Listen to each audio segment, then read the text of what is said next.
Welcome to Inside the Firm, where I'm your host, Alex Gore, with our other host, Lance Cayko. How's it going? Hello. We're here to just talk about how to start, run, and grow a business. We have multiple different businesses, so we're just here to give you an inside look. So let's kick it off. Alexander Keith Gore. That's my name. Congratulations. What did you do? Why am I congratulating you? Thank you. I passed all the ARE exams, architecture registration exams. So in how many days? Well, you have the count. How many days? 180 days. 180. 180 days. How many days did you do it in? 185. It's the only time Alex has ever beat me at anything. Anything. Except, so I will admit, you're the better basketball player than me. Oh, yeah, you beat me at that. Two times. But remember... Me and my brother. Shout out Luke Cayko. Yeah, so in college, I used to beat you because I'd just get you more tired. That's true. And then I'd beat you. Yeah. But then you were doing Army stuff. So you were working out. And then we were playing Pig, and you and Luke were going after each other, and I snuck up. It wasn't Pig, it was 21. I just destroyed you two. Luke's probably better than both of us. You probably wouldn't admit that. Anyways, back. Stay on task. This is not a podcast about basketball. No. AREs. Big. A lot of people have to take tests for certain different reasons. I have a question for you, and this is going to relate. If you're going to have going to a knife fight, what do you take? Is it strictly a knife fight? I'm saying they have knives. What do you bring? This is a gun? Exactly. Oh my God, you went there. Exactly. So the reason I say that is when you're taking a test, I feel like they have a knife and you don't have anything. You just have your hands. And so I took 5 tests, right? Failed one. And when I failed that one, I got pissed. Because like, this is dumb. I know my job. I know what I'm doing. Yeah. And it's hard not to take it personal. Yep. Yeah. So I'm like, I'm not going to bring nothing to a knife fight. Yeah. I'm going to bring a machine gun. Wow. And some grenades. Wow. So I took a week and a half off. Uh-huh. And I was like, I need to prepare better. So I restudied the Loki method for memorization. Okay. I think you know this. I think it's kind of in everyone's general idea. It's where you associate memories to a place. Sure. Some people call it the memory palace. Yep. Right. So started listening to this podcast. I'll put a show notes to him. Anthony Metieve. I can't say his name properly. Okay. Something like that.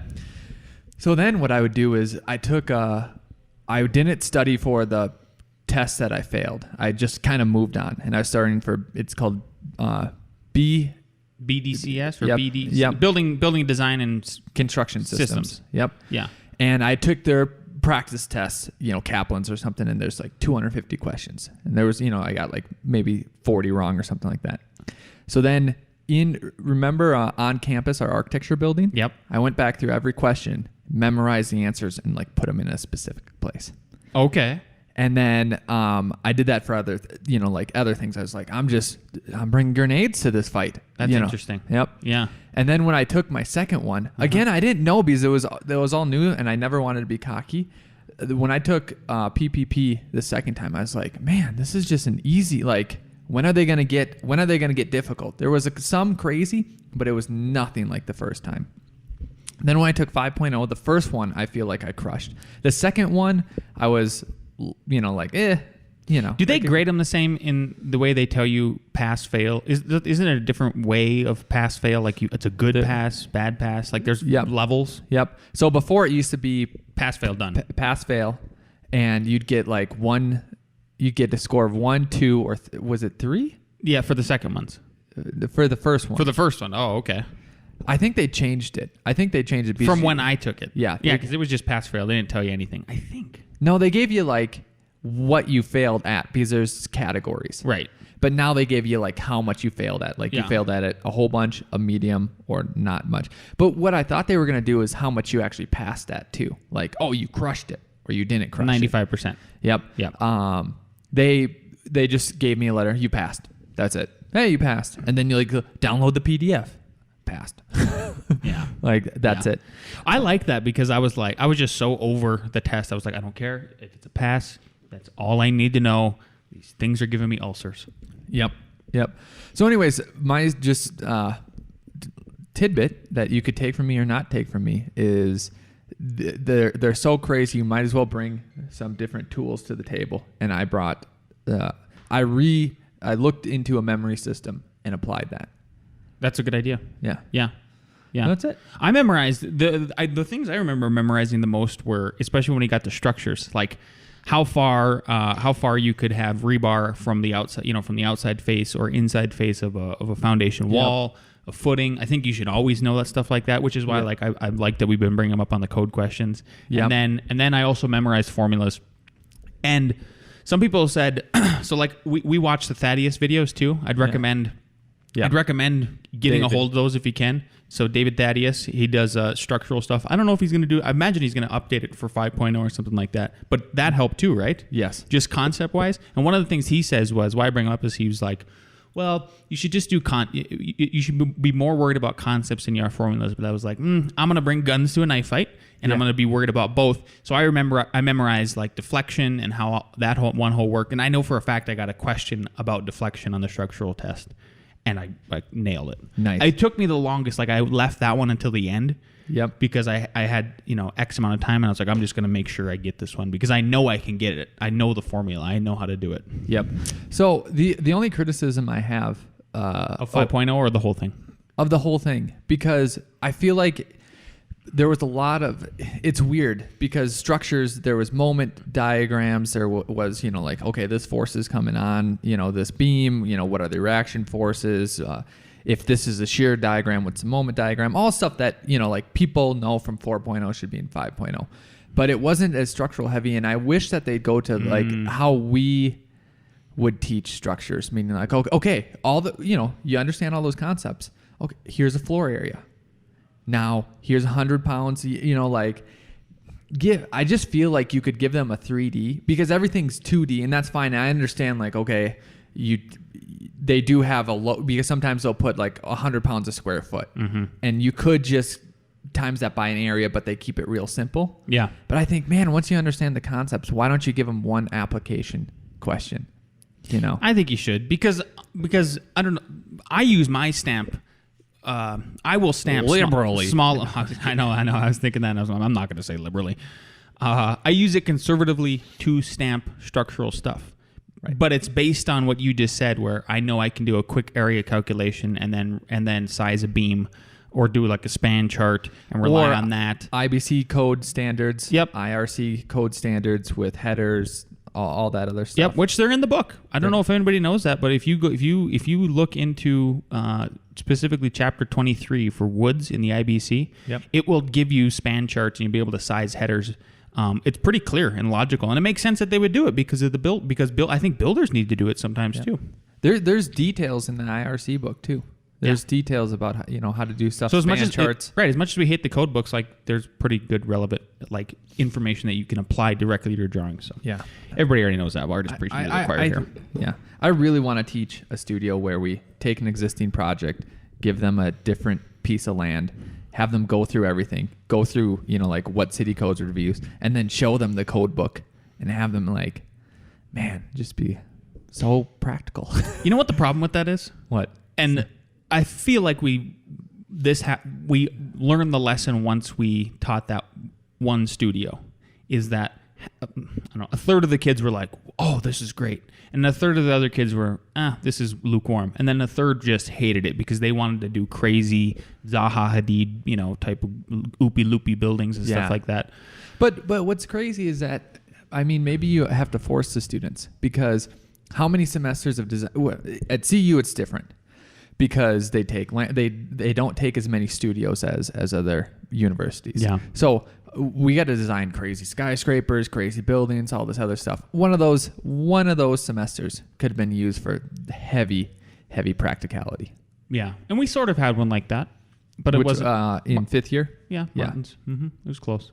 No. Yeah. Third year. Third year. Where we had to like take an attempt at drawing a wall section in detail, how to do the waterproofing and all that. You know what? Then the next semester, fourth year, I would have said, okay, you got that out of the way. You got your system. Let's apply that system now, and let's look at codes and city ramifications. And that would be you could apply that for instead of the urban design studio, it could be that. Yeah. There you go. But you could do a big project like 45 townhomes. Like you're kind of laying out the roads. Kind of talking about urban design. You're making a community. Yeah, absolutely, 100%. Yep. Yeah, rock and roll. You also go back from vacation, my good man. Oh, I did. It was awesome. How was the cabin? The cabin was great. I said that we don't go on trips anymore. Me and you and your wife. Yep, Lance has a wife. Yep, and my wife. But what I learned is Annie and I go on trips now, and we kind of toned it down just because we had the baby. But now he's becoming aware, and I'm like, man, I just grew a best friend. Just made that little guy. Yeah, because we'd go, we'd stop at hotels and let him loose because we'd been driving for 8 hours. Just be screaming, crawling up a storm, all that. It was awesome. Yeah, But you got some good advice up there. I did. All right. Well, it was a lesson. Ooh. So we were driving back. We were done, and all the family. There was like 20 of us hanging out at the park, and I took Atlas. Only dropped him once, so success. Success. You're allowed to drop your child once a day. I actually didn't drop him. I just put him on a seat, and he fell, and I actually pretty much caught him. Yeah. And he started to cry for a little bit, and then I realized he just wanted to be put back down so he could play. Oh, so hilarious. Then he was done. So I was like, all right, this is nothing. Yeah. Only my dad and my uncle saw it, so yeah, we were good. But anyways, Annie was, the next day we're driving, and she's like, yeah, I was walking around the picnic tables, and I didn't know who to talk to. So I'd go talk to Grandma. Grandma's super friendly. Grandma's awesome. And she goes, it was great. Grandma was talking to, I don't even know who, Zach, or it doesn't even matter, someone. So Grandma put her arm around me and then looked at me when I came over and said, hey, Annie, we're talking about, and then explained the situation. And then looked back at whoever, let's just say Zach, my brother, and then continued the conversation. I was like, oh, that's interesting. And remember, so I used to go to chamber events. You go to events. We talked. One of our podcasts was about going to events. Yep. And you had some icebreakers, and especially the icebreakers that you went over was, especially if it's an award. Yeah. You can say congratulations. Congratulations. It's so easy. It's Yep. so easy. Yep. So all you got to do is go out there and just so everybody knows, you got to win awards. Yeah. No big deal. No it's big easy. deal. And then you got an icebreaker. What about these? And I don't know. What about these ones where it's not awards? You're just meeting people. And I always remember, man, I'd walk up to some groups and I'd be standing, like if me and you were talking, just standing there oddly. And the people in the conversation might not care. Oh, yeah, no, this new guy is standing right here, but you feel super awkward. Yep. I'm like, well, this was a great lesson. You can't expect other people to do that to you, but you can do that to them. So yes. if me and you are talking and we're at some event and someone comes over, say, hey, I'm Alex, whatever, we're talking about this. And then and then they'll know. And then maybe you'll set that precedence and maybe that will catch on in that group. I love it. Yeah. So can you name that? What is that? What would that be called? Like, can you categorize that? I don't know why I feel the need for that, but I do. I don't know. It's like an intro. The loop in. The loop in. I like that. There you go. Yeah. You got to loop people in. You got to loop people in to your conversation. Feed them into the conversation. Yeah. Yep. I think that's great. Yeah. What a nuance. What a nuance that you just you're like, whoa, that made a world of difference. All of a sudden I wasn't sitting there all awkward. But it's so simple though. It is so simple. I can't believe when You're brilliant at the basics every time. Oh, Grandma, thank you. That is brilliant conversationalist. So that was I just wanted to share that with people because I think it was great. That's awesome. Well, I got something to share. Okay. So we got our first bad review online. Well, we've got a few. We've got a few, but one was I didn't even find out about until this last year, I think. And then we ended up deleting that account because we don't even use it anyway. And it was from way back when we first started, and honestly, knew a lot less. We're really faking it before we make it. So the most recent one, though, is, and I know we've mentioned Thumbtack over and over again on this podcast, but it is working for us. I'm actually going to sign one of the biggest residential contracts we've ever got later today, which we're excited about. But anyway, we got our first bad review, and I was blown away by it because I thought, I think for the most part, we don't have any clients currently or recently that are really, really pissed at us and really that we didn't do a good job. Because usually if there's fires, Alex and I have preached over and over again, take extreme ownership and run straight towards the fire and try to put it out as quickly as possible and they're the best way and just own the problem and then solve it. So I feel like that's negated literally negative reviews from coming back to haunt us. I have a quick snippet, extreme ownership that we did wrong. Go for it. So we're doing an edition in Denver. And remember how easy it used to be to permit in Denver? It was just... Up until this last year, it was everybody was complaining still somehow, and I was like, "How? Ours are just sailing through." I mean, yes, we get comments back, but they have to comment on something, you know? Yeah. So we get this project. We even get an example from you, right? From another one, and we keep getting like rejected because you need this dimension, you need this dimension, you need this dimension, and apparently there's an example. 10 pages, 12 pages that Denver has. And normally cities don't have like a 10-page example of like exactly what you're supposed to turn in. Sometimes they do. Sometimes it's just words. And finally yesterday, I looked up and got the 10-page and was like, man, they are hitting on us. Like, if it doesn't look exactly like this, even though the information is there, and then I even looked back at your example. I was like, will you send out a mass email to everybody later, as soon as we're done with this? Yep. Just the whole firm and attach that? Yep. Yeah. And then I'll put it in our resources too. Exactly. But then I was like, man, because then I think like, well, we had this example from Lance.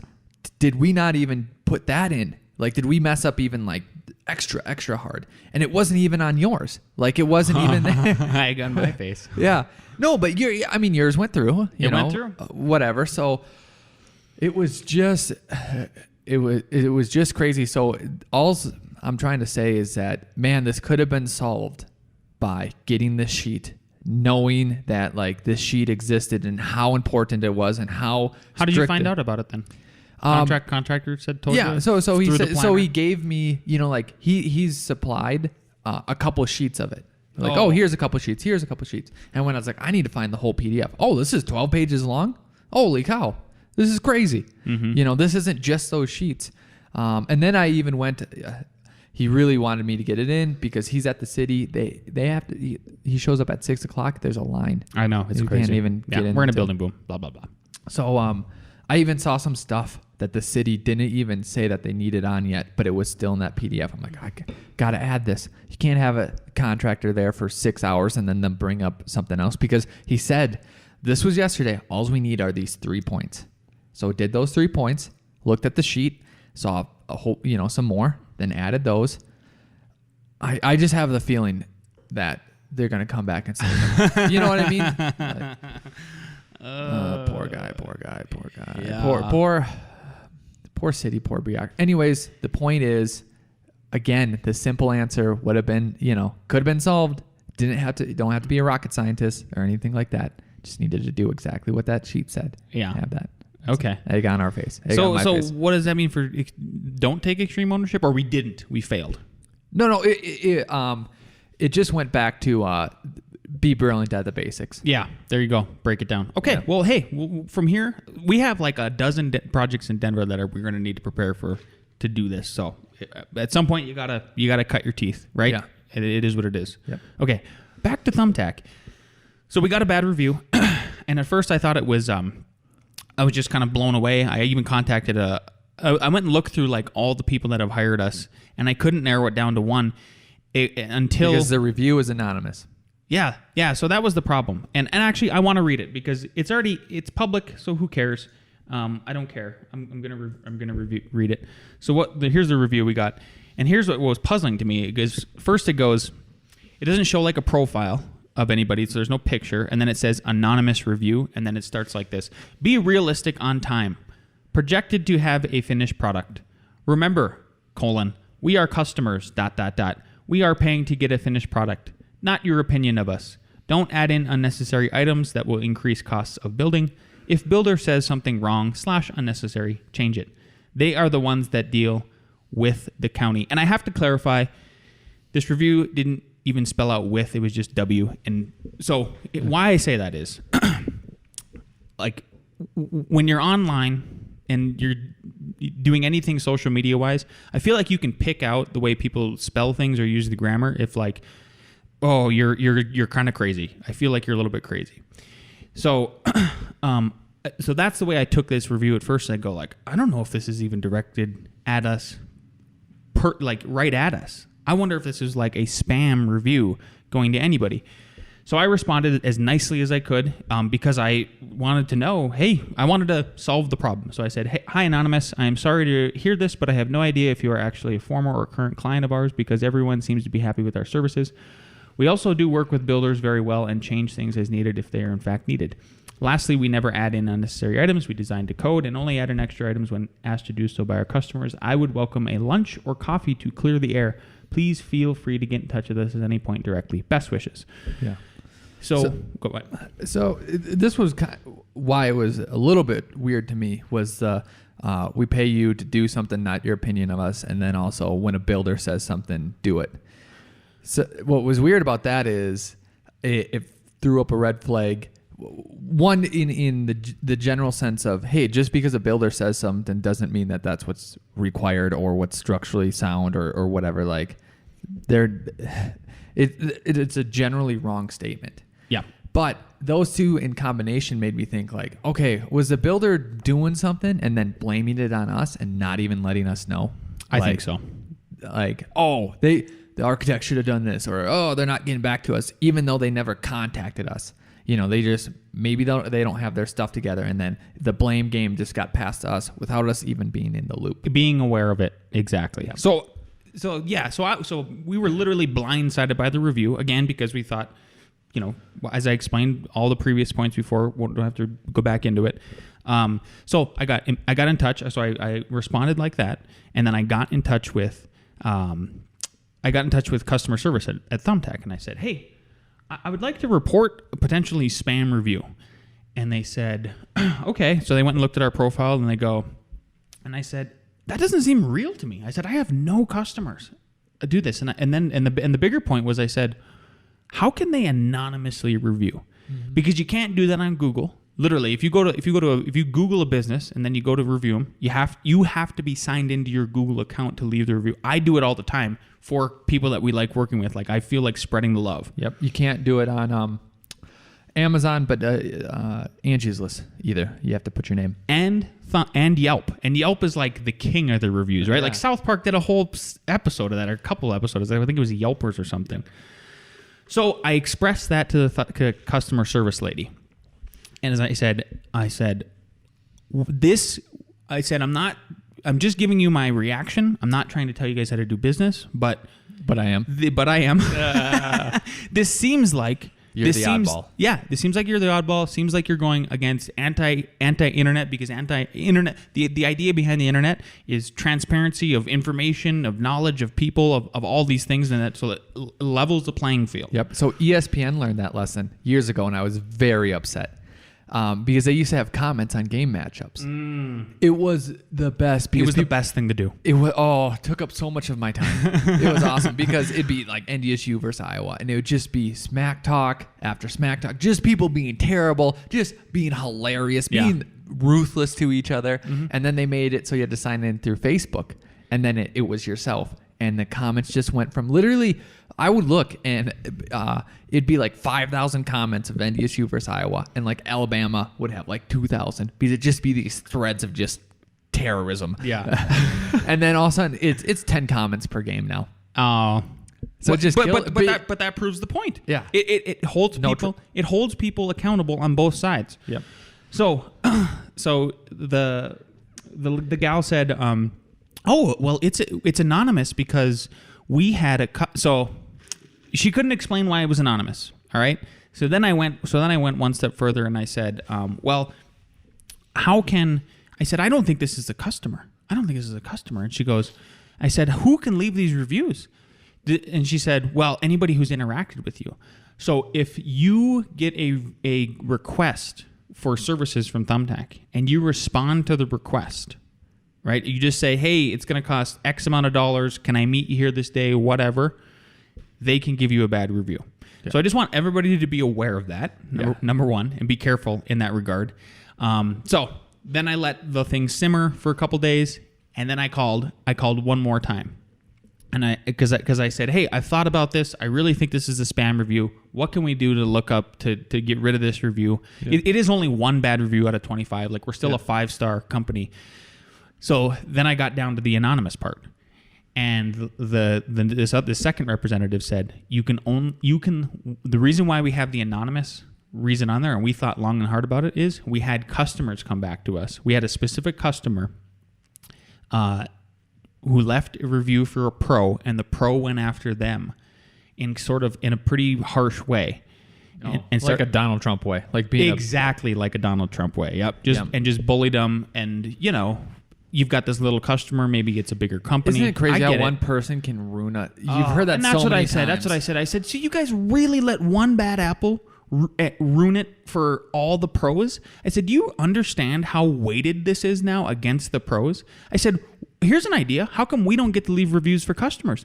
What if a bunch of pros have worked with this terrible customer and this customer is like Sue happy? Why don't they get to review the customer so that these pros can go, they get a request and they go 2 stars? Nope. Yeah. Or just unrealistic, or don't know what's going on, or just incompetent. People are incompetent. Yeah. People are incompetent. Yep. There's no way around that, right? Or they're just jerks or like unpleasant, Yeah.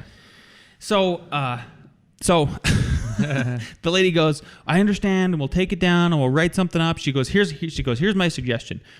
Once a week, send in your request to change this. Yeah. So that's what I'm doing now. Is that once a week, I'm putting on my calendar like, send in your complaint to Thumbtack. So what I'm going to send in is, and so then I went and I go, maybe I can rally the troops on social media. So I went to, it's a closed group, and it's Thumbtack Pros on Facebook. And I wrote this pretty lengthy thing, and I said, hey, I won't read it all. You'd have to get included into the group and request it or whatever. But basically I said, hey, I explained the situation, and I said, would everybody be up to doing this? And I'll read this statement. It's just send in this statement. So if anybody's listening to this and they feel like they would like to try to even the playing field for the pros, because I think it would be a better overall platform, is if everybody was transparent. That way you have good pros working with good clients, right. And then you have maybe, I don't know, pros who are just desperate and they're like, screw it, I'll take on the crazy person. Yeah. Maybe their match is made in heaven. I have no idea. Yeah. So what I'm suggesting is once a week to send in this little statement. And I'm not trying to attack Thumbtack. I'm trying to make it better. I want to make it clear for that. Like I think it would. I am a Thumbtack pro, and it has come to my attention that customers are allowed to submit reviews anonymously. Can we either not allow customers to review anonymously, or can we, the pros, be allowed to review them? This would even the playing field. And that's literally all the words. It's kind of like Twitter. You have like 160 character max or something like that.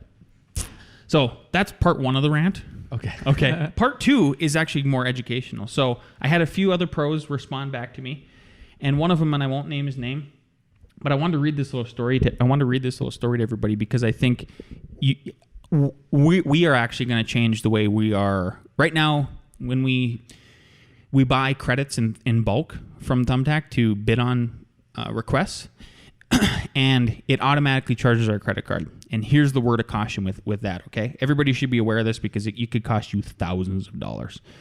So this gentleman says, Lance, good comment, bad news though. Google bought Thumbtack a while back. If you think a blind review is crazy, wait till you experience Thumbtack's arbitration policy. It might turn your stomach. So I said, please elaborate. And he goes, I bid a job with multiple repairs as a flat rate. Got there and customer had bed/desks in the way, huge king size furniture. He told me moving is my problem.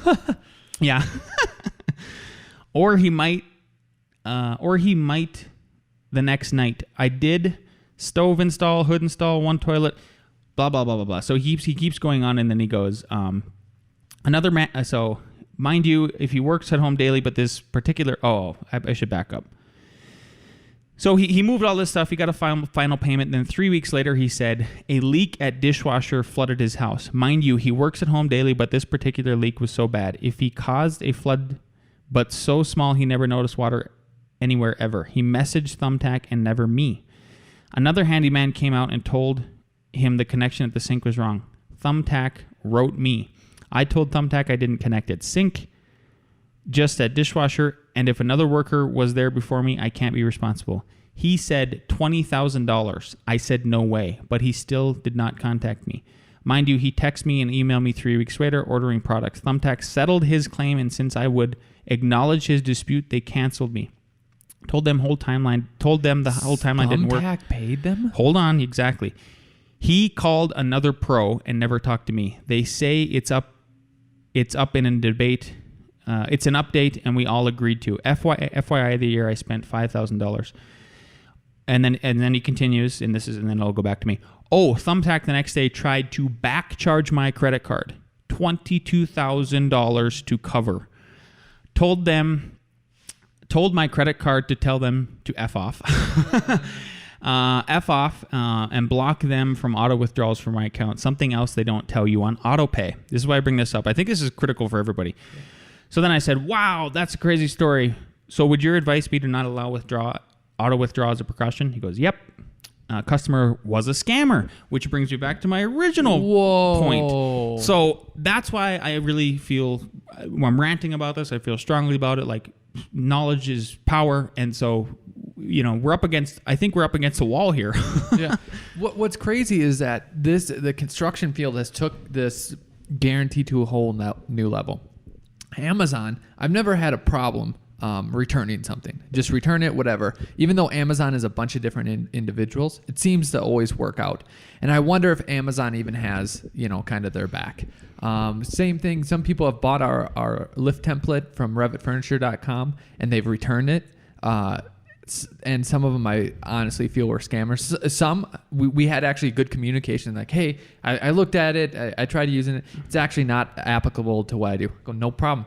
I'll even give you your return. And we knew that from the beginning with our product, that digital product. It's like, well, there could be people that just scam us, and we're like, well, we might just take the risk. Yeah. What are you gonna do?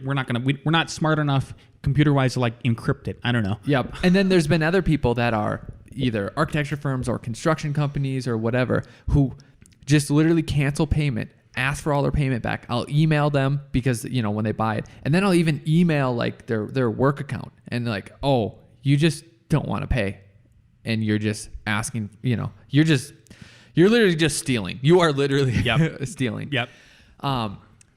But for a website to cover construction costs seems crazy. They have a how much you pay Thumbtack a month? Yeah. I think we're spending around $200 a month. Okay, that's substantial, but still a $20,000. Construction costs can go out of hands, and I don't know if they have the expertise to realize what's happening. Exactly. So we are going to take our credit card off autopay. That's number one. And then if anybody else out there is really, please just email me at lmc@f9productions.com if you are a Thumbtack user and you're interested in joining our cause. I would love to have you on the team. I think we can make a positive difference. I'm really just pointing towards a positive difference for everybody, because I think people have to be held accountable on both sides. If we deserve a crappy review, we deserve a crappy review, but it would be nice to know. It would be nice. Look, Denver gets smaller every day for me. It's probably you too. Like, meet one person and then they know who you are. Like, people know who F9 is at this point in Denver Metro, right? Our name gets spread around. So, like, I don't know. I would like to just try to even things out with people as much as possible in life. Yep. There you have it. So I'll continue. I got a crappy review. Oh, okay. On Angie's List. So and I'll tell you my strategy. When was yours? Over my vacation.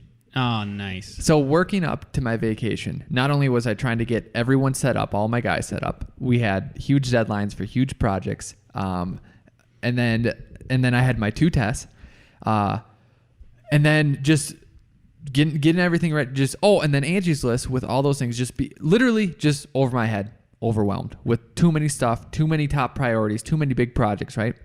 So this one client emailed, we went back and forth, and then also their last email to me was to ask me for like a rough estimate. Like, we won't hold you to it, but rough estimate for construction costs. Just never got back to them. Just totally skipped my mind. Just never got back to them. And then they left me like a bad review. So I'm like, oh crap, I just totally spaced them out. So I just emailed them and just said, hey, sorry,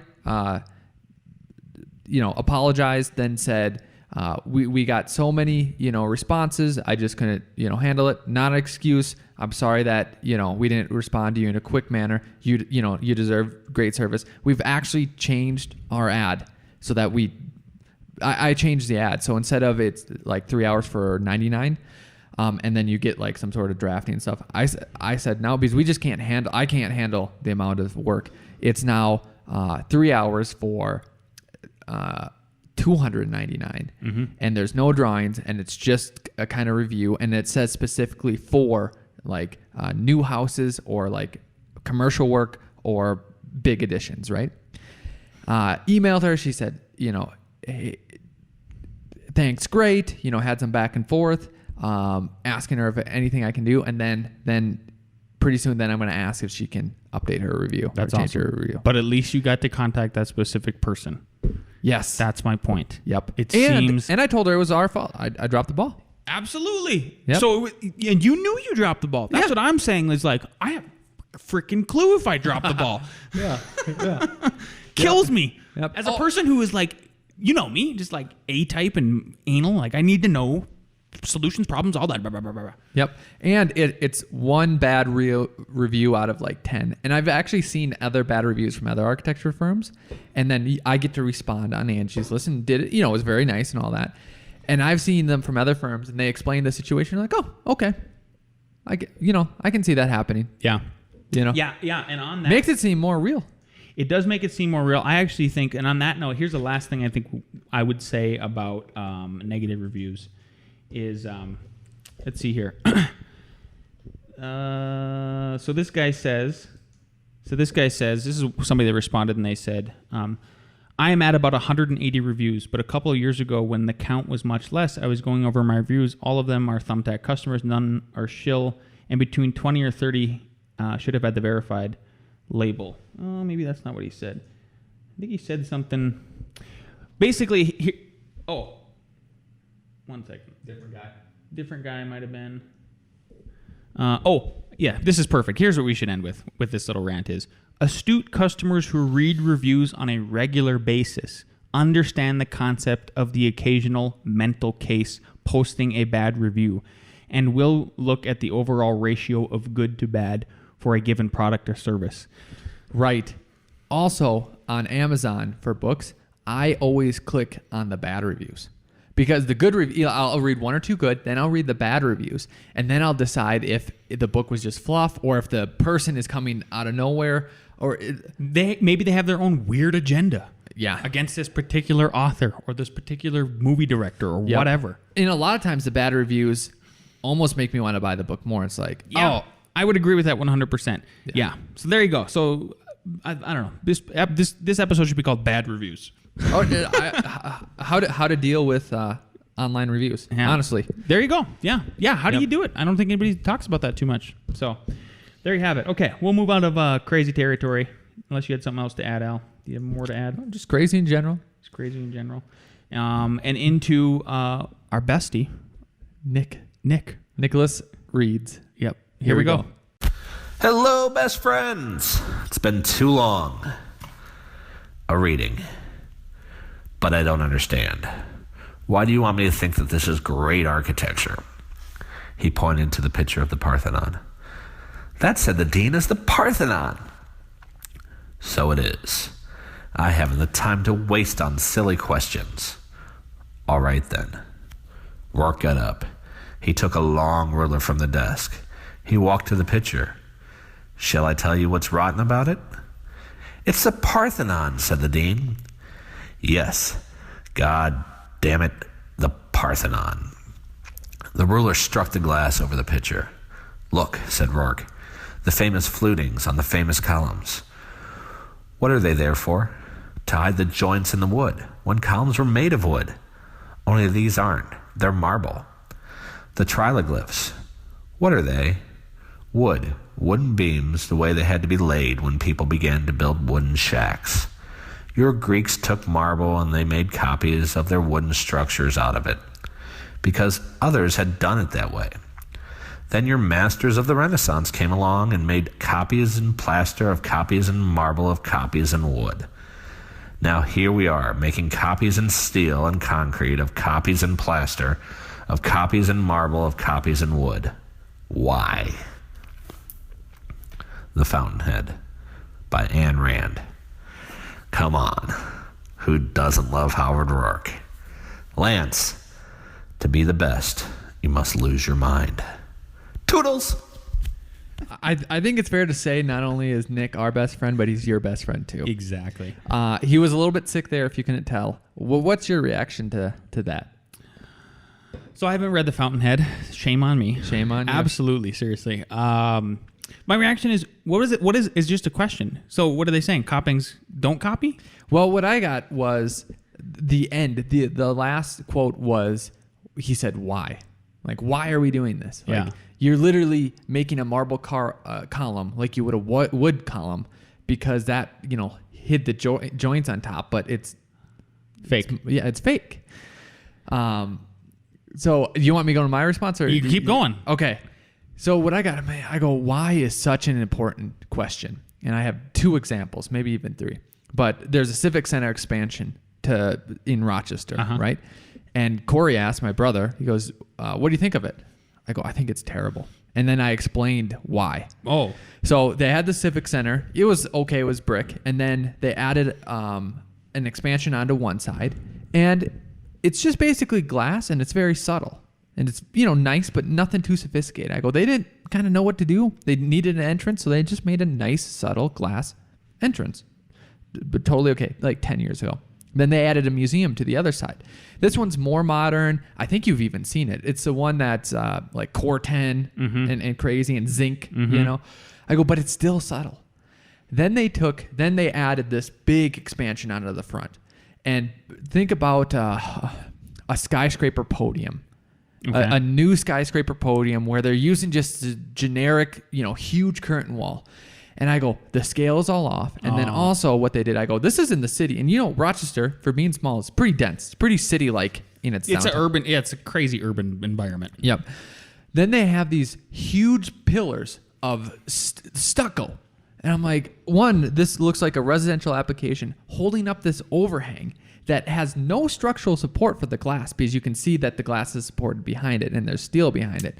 So I'm like, they made these for no reason. Just to do it. And then they did it like, I was like, this is just, it's so gross. What did Corey say to your reaction? I don't like it either.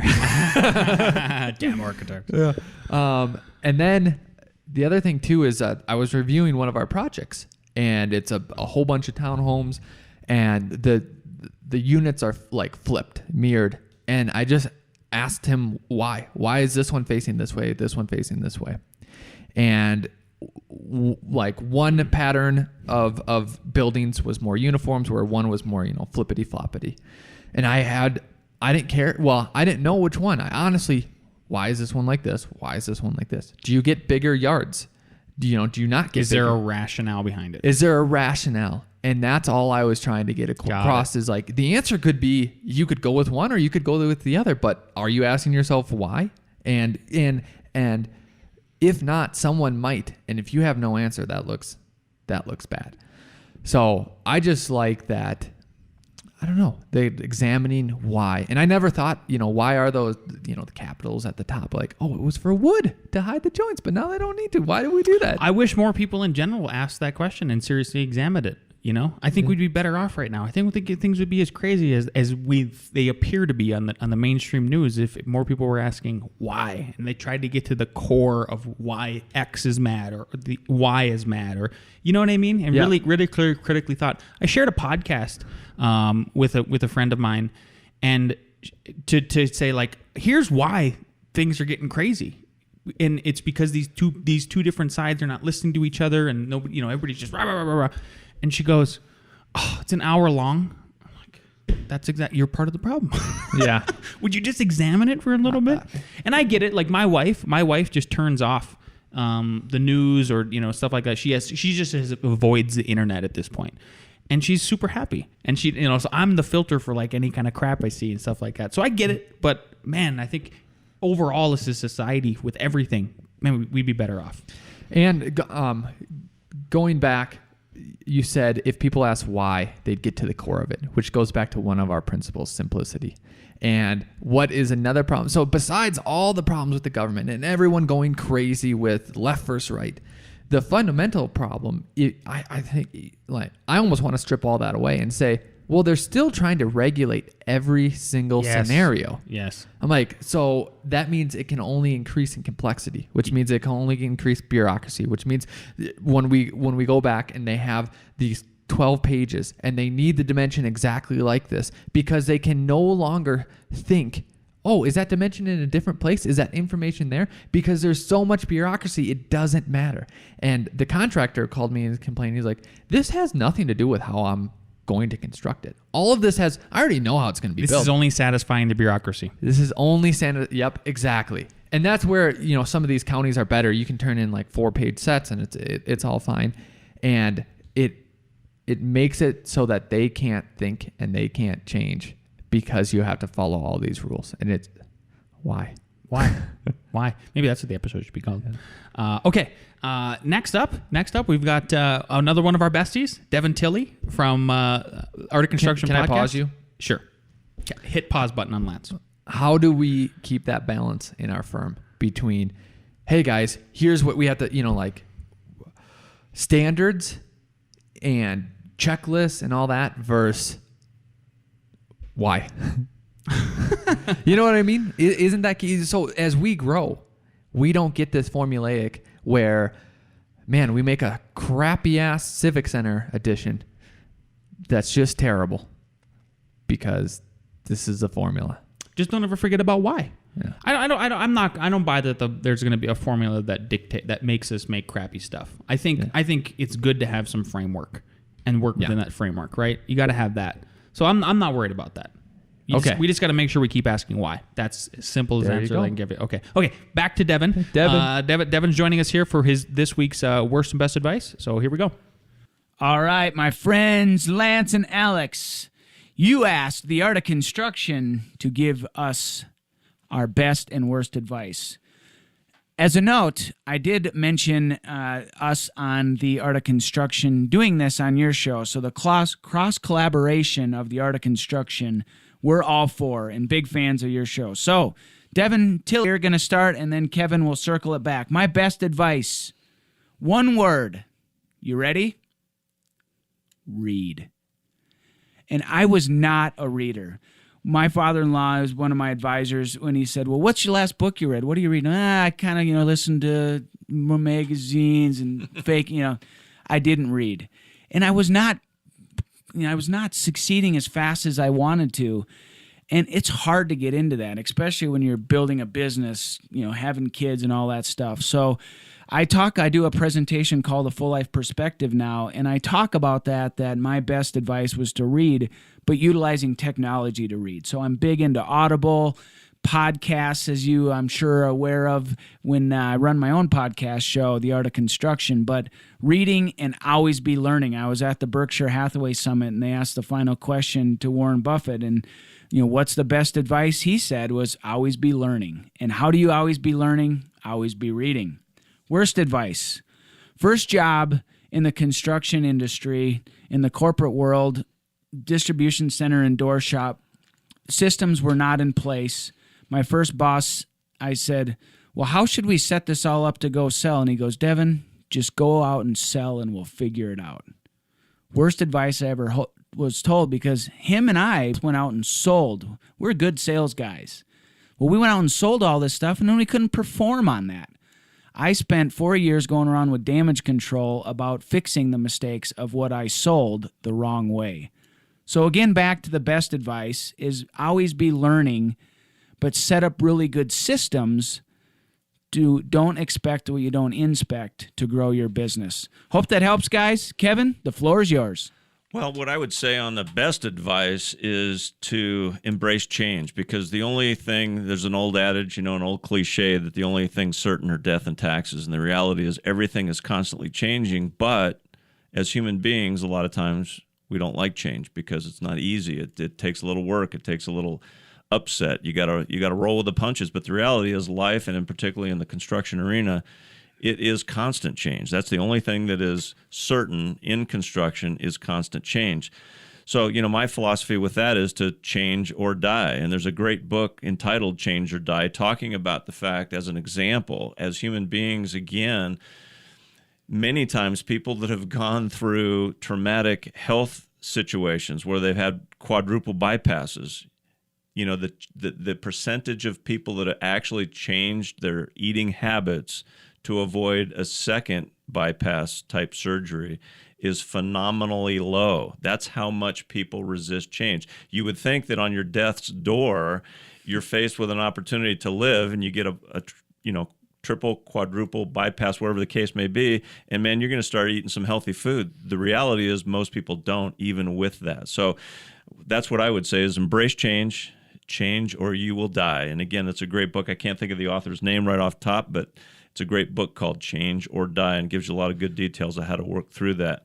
I think the worst advice would be to completely believe what are otherwise considered to be trusted sources. So whether it's your doctor, your lawyer, whatever it may be, always have a little curious suspicion and always go to the end result to, as Devon said, don't expect what you don't inspect. And that's the truth.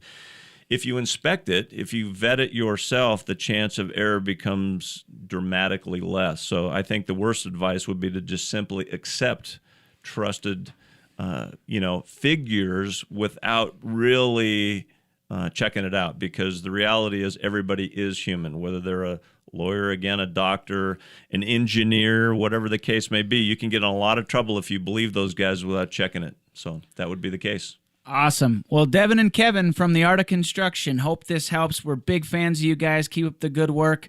Signing off, Art of Construction. Keep crushing it inside the firm. Thanks, guys. Thanks, Devon and Kevin. Sorry I didn't mention Kevin right away. I didn't realize it was going to be Kevin, Devon, and Kevin, but perfect duo there. Yeah, so they have a podcast, Art of Construction. Highly recommend it. My notes that I have a takeaway is the read. I hear this often, and I do read, but I skip between books. I'll have three.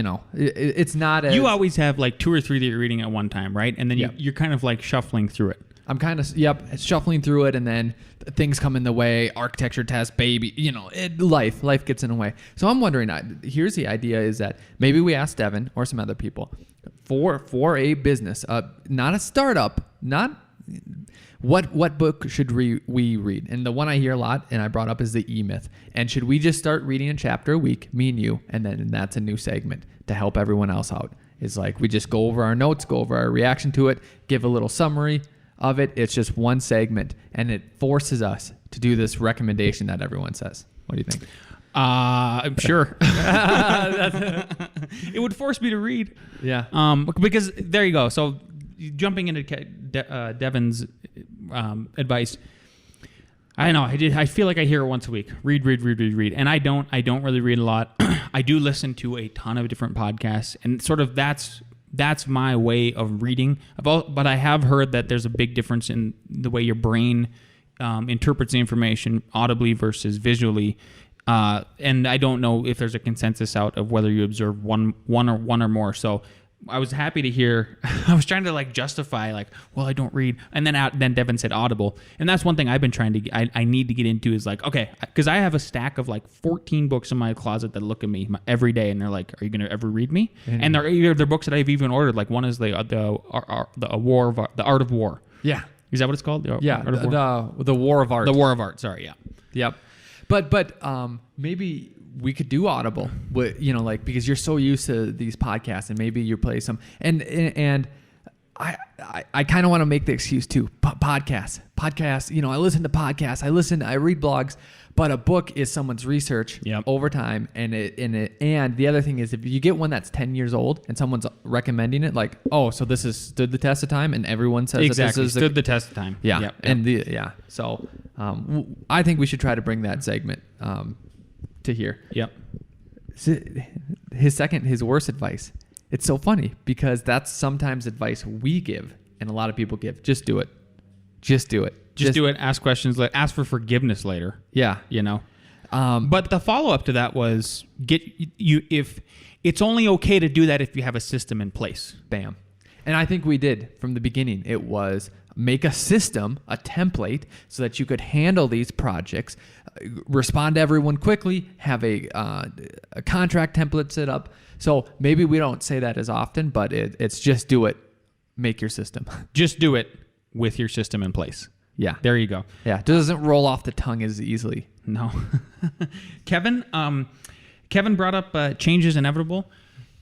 What I think of when Kevin said that, I thought like, how does that translate to like architects or designers?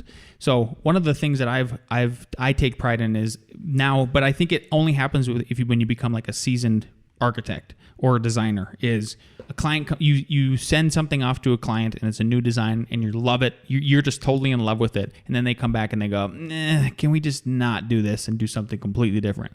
I've learned to not get emotionally attached to designs whatsoever anymore. And I think, and I know when young designers, because I've seen them in our office, get emotionally attached to it. And then the client comes back and I'm like, I bring it up like at that point, I'm like, this is a good learning lesson, is don't get emotionally attached to it, because change is going to happen from a client or the city even. Yep. And so you just have to get used to that, and it'll make you a better professional. Yeah. And then, so I've fallen into that same pattern and just know, hey, what I make is going to be my decision. Yes, exactly. Like my house. Exactly. Yeah, like I made my house exactly how I wanted it. Yep. Change or die. At first I didn't have a reaction to this, but then I didn't. To add on to it, you've ever heard if you're doing the same thing with same results, you're crazy if you don't change. So one example of this is I was trying to lose weight because Lance and everyone at the firm in the winter was making fun of how fat I was. Gets his weight. Winter weight. So anyways, eating well, and then even working out, even gym membership, and then even on the treadmill, but still wasn't really doing it, right? So I was like, well, I got to keep testing it out. And I had a theory in my head, like, okay, this treadmill's okay, but I feel like there's something different about the road, running outside, not on a treadmill than on a treadmill. And then the pounds started to fall off even more. So it was like, if you are not getting the results you need, then change and experiment. Yep. Last thing, worst advice is just to trust. Don't just trust everything. Absolutely, be suspicious about everything, even little snippets of news, especially now when you hear about all this fake news from every single side. But also, I would say, if you're doing like an addition to an existing building or something like that, or be suspicious if you're just a business owner in general of like a client, and maybe like do a little bit of due diligence, Google them, see if they've been in any other lawsuits. Try to vet everything that you're doing within reason. Yeah, because I think what we preach is that you could probably boil everything down to something simple or fundamental, and a lot of just think about, no one has trust in politicians. Even when they're arguing back and forth, they're all just switching sides. Contractors, I'll go into this briefly. Yeah, we got time. We got a little bit of time. We got to wrap it up because we got code questions next. So, okay. I don't care as much about code questions. So when an owner or a contractor questions you, yep, or gives you a question. So another best advice is develop your people. So people might be afraid of questions from an owner or a contractor. And I think there's a couple different categories of where those questions are coming from. One is they just can't find the information. They don't know what's going on. So it's as simple as just say, oh, look on this page, or here it is. Yep.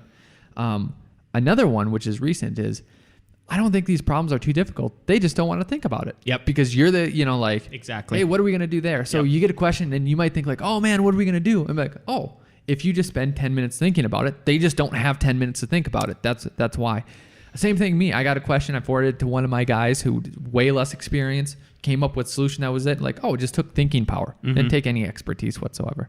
And then another category would be they just don't know how to build. Yeah. They just fundamentally don't know how to build. That might take some experience to answer. So I kind of get that one, but that's why you have bosses or a firm, and you can ask them. You can ask up the chain too. Yep. So there you go. There you have it, ladies and gentlemen. Thanks again, Devon and Kevin. Check them out. Art of Construction Podcast. It is great. They have great guests, and it's very well done from a professional level. It's professionally produced. So last thing here, we got to wrap it up because I have a client coming in 9 minutes. Chapter 23 wood. We're continuing with the code questions. Here we go. Alex has clearly shown that this is the key to his ARE success. Wood.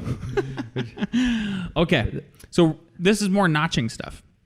From last week's, okay? The third.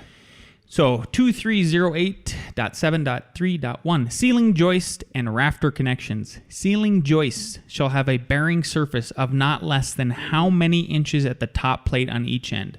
A, 1 inches. B, 1.5 inches. C, 2 inches. D, 3 inches. 2 inches? Nope, 1.5. 1.5. Yep. That makes sense because that's normally the width. There you go. That's what I think. That's too. easy to remember. That's an easy one to remember. I like that one. Okay, next one. 2308.7.4 notches and holes. Notching at the ends of rafters or ceiling joists shall not exceed what percentage of the depth? A, 1/8. B, 1/3. C, 1/4. D, 1/2. Third. Nope, 1/4. A quarter? Yep, a quarter. There you have it. Did you? You're thinking of the middle third span where you can start drilling holes in. No, I swear I looked it up. Yeah. But we're talking about where you do a bird's mouth, right? We're talking about just a if this is a wall, right?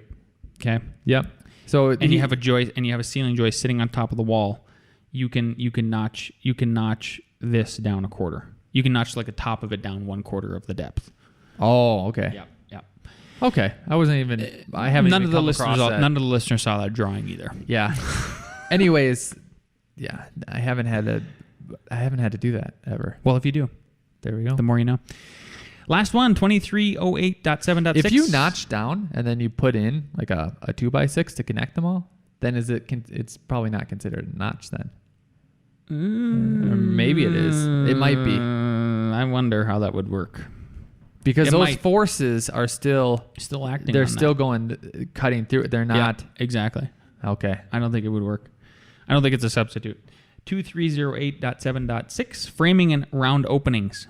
So this is like if you're framing around openings in a stick frame roof and you are framing out a dormer hole. Okay? Think about it that way. Trimmer and header rafters shall be doubled